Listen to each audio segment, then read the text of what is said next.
Purbasari adalah putri yang paling baik hati, bijaksana, dan sabar di antara keenam kakaknya yang bersifat sombong dan dengki. Melihat sang Prabu yang sudah tua, Permaisuri memikirkan tentang pewaris tahta kerajaan ke depannya pada salah satu putrinya. Namun, ia dan Prabu Tapa Agung bingung karena belum dapat menentukan pewaris tahta yang menggantikannya.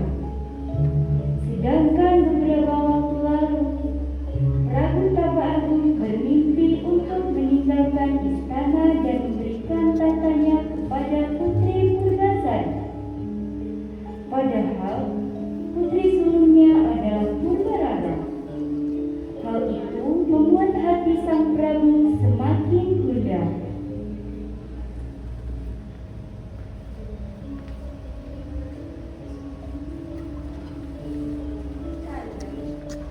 Sudah beberapa hari ini, aku melihat Anda tampak melindungi. Kenapa? Apa yang sedang Anda pikirkan? Apakah ini tentang pewaris tahta kerajaan Pasir Batang? Benar, Adinda. Aku sudah tidak muda lagi. Semakin hari aku semakin tua dan sakit-sakitan. Aku memutuskan menurut tahta, Adinda. Aku juga berpikir demikian, Anda. Akan tetapi, Anda pasti harus memilih Purbarara, putri sulung kita, atau Purbasari, putri bungsu kita. Prabu Tapa Agung dan Permaisuri saling mengutarakan isi hati membicarakan masalah tersebut.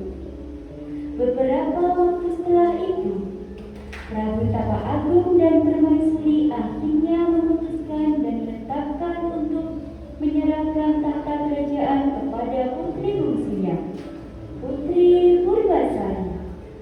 Hal inilah yang membuat Putri Purbarara merasa iri dan dengki terhadap adiknya. Kemudian Purbasari, Purbarara, Raden Indrajaya, dan seluruh dayang beserta prajurit kerajaan dipanggil menuju aula kerajaan.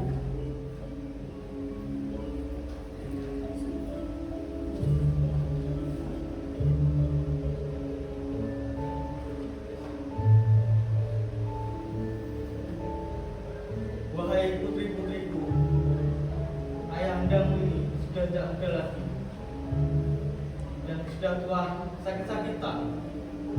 Ayahanda berniat untuk turun tahta, dan ayahanda dan bunda sudah memutuskan siapalah yang akan menggantikan pemimpin kerajaan Pasir Batang. Ialah adalah putriku Purbasari. Bagaimana bisa? Aku lebih tua dari Purbasari. Seharusnya ayah memilihku. Dia yang mulia, seharusnya Purbarara yang menjadi penerusmu. Tidak bisa, urusan ini sudah bulat. Purbarara meninggalkan tempat perkumpulan dengan amarah dan disusun oleh Indrajaya.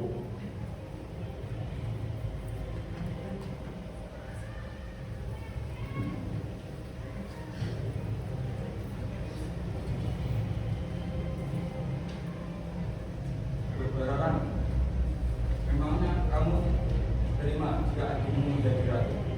Tentu tidak. Aku adalah anak sulung. Seharusnya akulah ratunya. Iya kan? Dilihat-lihat juga Purbasari tidak tetap menjadi ratu. Bagaimana ya? Aku punya ide. Bagaimana jika kita membuat wajahnya berubah dan tertutup agar semua rakyat menjadi jijik? Indrajaya, akan masku yang paling tampan. Ideku memang cemerlang, Mas. Purbarara pun menyetujui rencana keji dari Raden Indrajaya. Akhirnya mereka menemui dukun yang bernama Keseti untuk meminta ramuan jahat yang bisa membuat Purbasari terkutuk.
Raden Indrajaya memberikan perak kepada Ki Sekti dan diterima oleh Ki Sekti.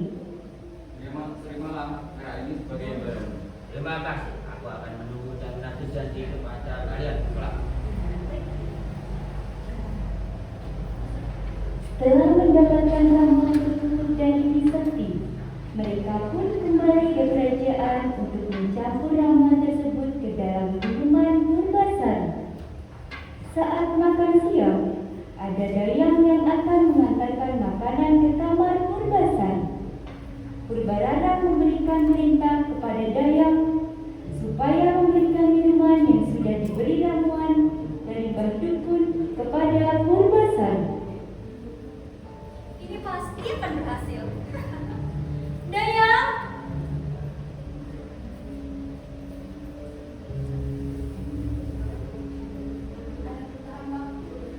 Tadi aku membuat minuman, tapi kebanyakan. Berikan ini kepada Purbasari ya. Baik. Dayang Siti segera melaksanakan perintah Purbarara dan mendatangi Purbasari untuk memberi makan siang.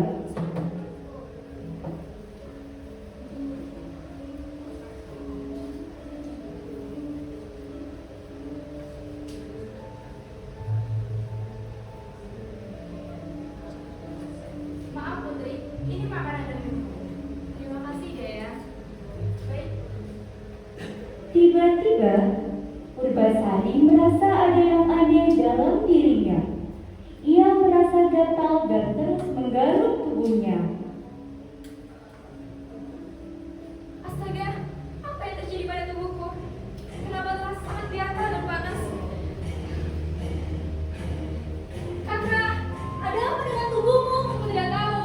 Mengapa menjadi merah-merah seperti itu? Tidak tahu, tolong jangan. Kamu terkena penyakit kulit ya?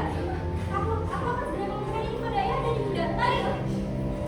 Purbarara dan Purbasari menemui Prabu Tapa Agung dan Permaisuri, membawa mereka menuju Purbasari.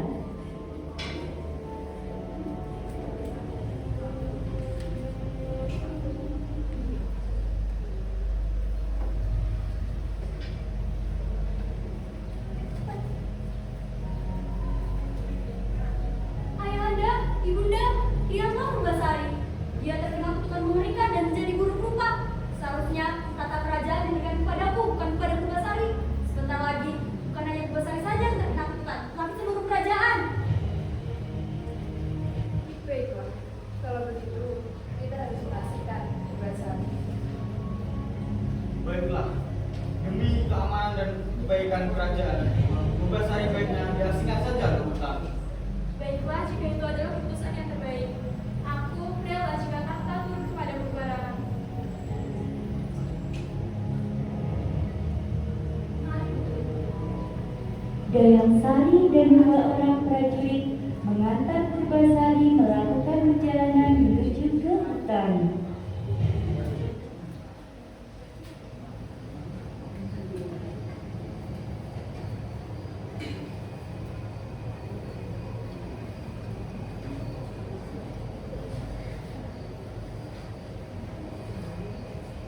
Jangan khawatir, Tuan Putri. Saya akan melakukan setiap penyelidikan pengamanan dari kerajaan. Baiklah, kalian hati-hati di jalan.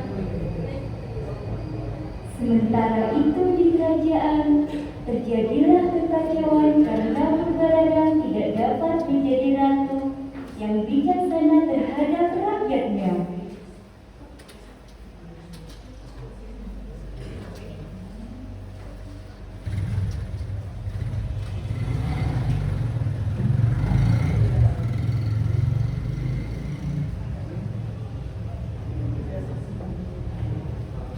Ratu, tolong kami, Ratu. Kami mengalami kesulitan karena Ratu. Kami sudah tidak mau tinggal. Mari kita bantu kami.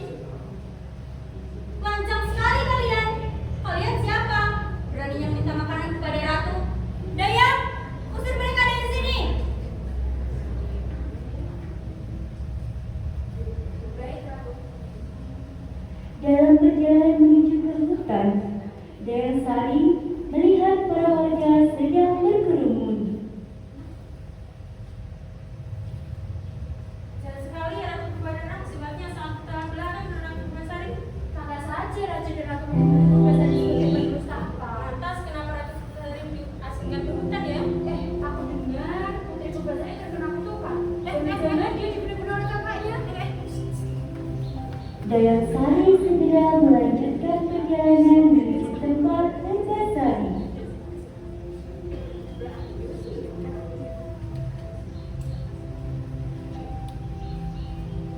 Terima kasih, terima kasih. Terima kasih. Pada saat saya menemani, saya melihat ayah mau kawanku berlewat. Ada apa? Pada saat ini, saya sedang susah dan kelaparan, tapi rakyat kalian tidak ingin bantu mereka. Jadi, para rakyat sedang kelaparan? Kalau begitu, berikanlah makanan ini untuk mereka. Bagaimana dengan putri? Aku masih ada persediaan. Baiklah, Tuan Putri, saya akan makan mereka. Baiklah. Dayang Sari meninggalkan Purbasari. Tiba-tiba datanglah seekor lutung menghampiri Purbasari. Purbasari terkejut. Astaga, siapa kamu? Pergi! Jangan takut padaku, aku jaga padamu. Dia dari Mariano, saya kamu adalah seorang putri. Kepadamu, Kamu bisa bicara? tentu saja aku bisa bicara. Aku adalah seorang manusia. Aku berbalik keras dan dikutuk menjadi lutung. Kalau begitu, berarti nasib kita sama. Aku juga dikutuk menjadi burung rupa seperti ini. Kalau begitu, aku akan memanggil kamu Lutung Kasarung. Lutung karena kamu berwujud seperti kera, dan Kasarung karena kamu tersesat di hutan. Baiklah putri, siapa namamu putri? Panggil saja aku Purbasari. Baiklah putri Purbasari. Oh iya, tadi aku melihatmu sepertinya kelaparan. Ini aku bawakan makanan untukmu. Terima kasih. Semenjak pertemuan itu, Purbasari dan lutung bermain bersama. Mereka menghabiskan waktu berdua di hutan. Semakin hari, lutung dan Purbasari pun menjadi semakin akrab dan dekat. Mereka selalu bermain bersama hingga pada suatu malam bulan purnama, lutung Kasarung pun ke tempat sepi lalu berdoa memohon kepada Tuhan agar dapat menyembuhkan penyakit putri Purbasari. Tidak lama kemudian, doa terkabul dan terbentuklah sebuah danau kecil di dekatnya.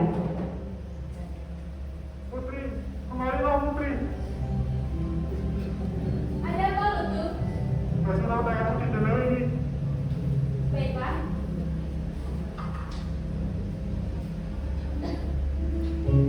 Keajaiban terjadi.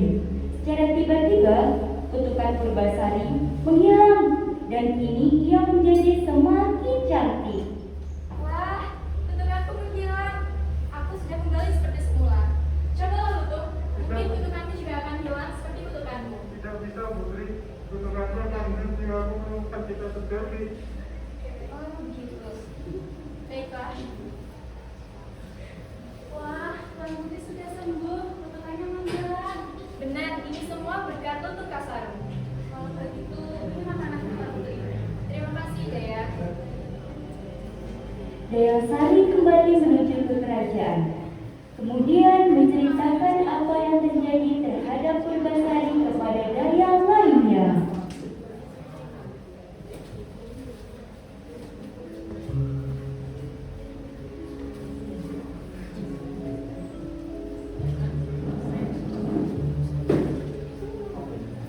Di sini aku punya berita bagus. Oh ya, berita apa itu?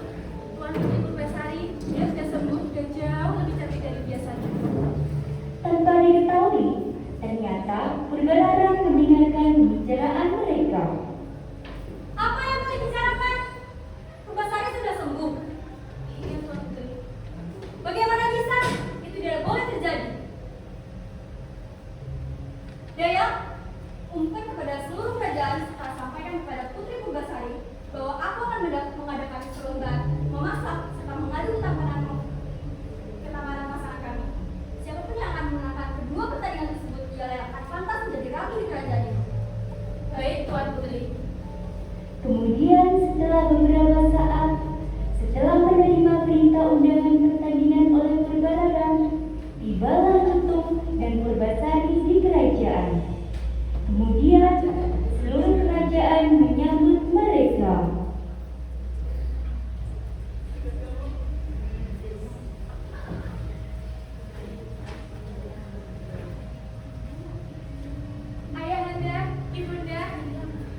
Purbasari dan Purbalarang memulai lomba dengan Purbasari memimpin.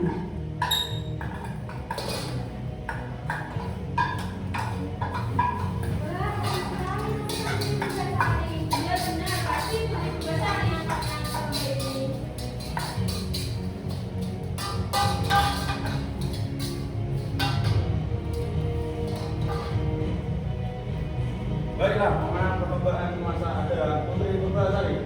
Yeay! Mungkin kalau dalam masak kamu menangnya, namun tidak akan membiarkan kamu mendapatkan korban selanjutnya.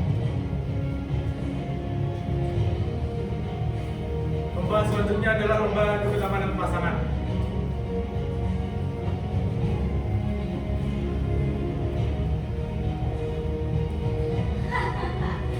Ya kan, Purbasari? Pasanganku adalah Raden Indrajaya yang tampan dan gagah.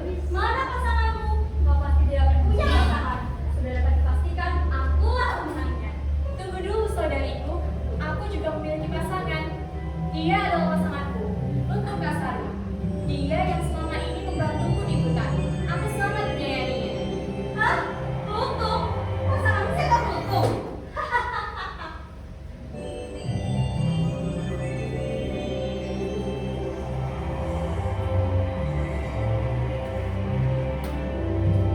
Setelah mendengarkan perkataan Putri Purbasari, Lutung Kasari pun lalu berdoa. Tiba-tiba terjadi sebuah keajaiban. Lutung Kasari berubah menjadi pemuda yang sangat tampan melebihi Indrajaya. Aku harus mencari sesuatu. Tampan sekali. Ternyata Lutung seorang manusia, ya. Lutung, kamu ternyata adalah seorang manusia. Ya, Putri. Aku sebenarnya adalah manusia. Namaku Raden Kamandaka, anak Prabu dari Siliwangi, dari kerajaan Pajajaran. Aku kelahiran dan dikutuk menjadi bukan oleh seorang dukun. Hanya cinta sejati yang dapat menjemput kutuk hati. Baiklah, sudah dapat dipastikan lomba adu ketamanan dimenangkan oleh Raden Kamandaka dan Putri Purbasari. Dan tahta kerajaan aku berikan kepada Putriku Purbasari dan Raden Kamandaka. Bagaimana bisa ya, Anda? Aku tetaplah putri sulungmu. Seharusnya aku dan Raden Indrajaya yang berhak menerima tata kerajaan Pasir Bata. Benar, Prabu.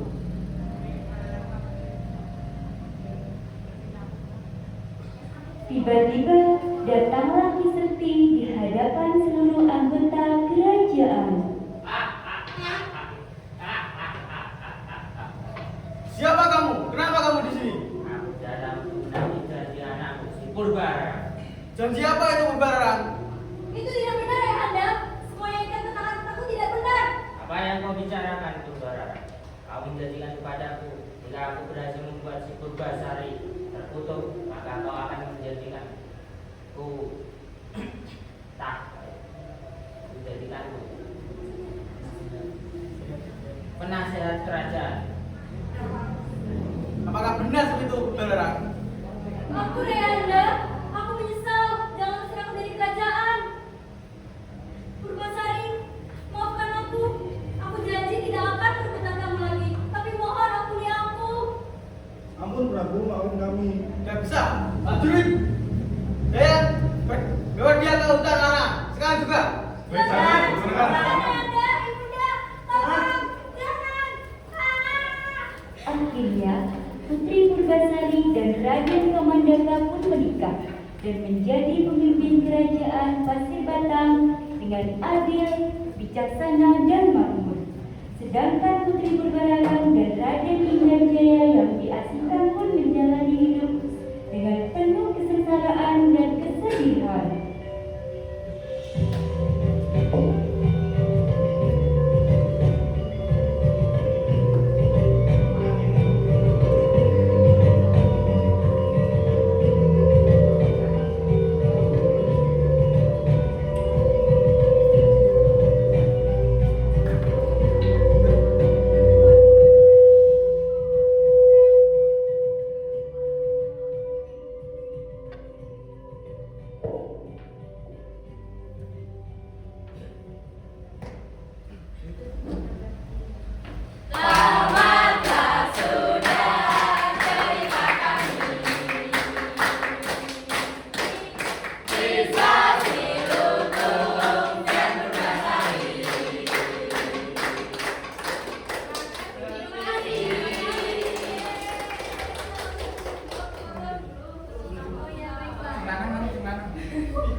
Eh,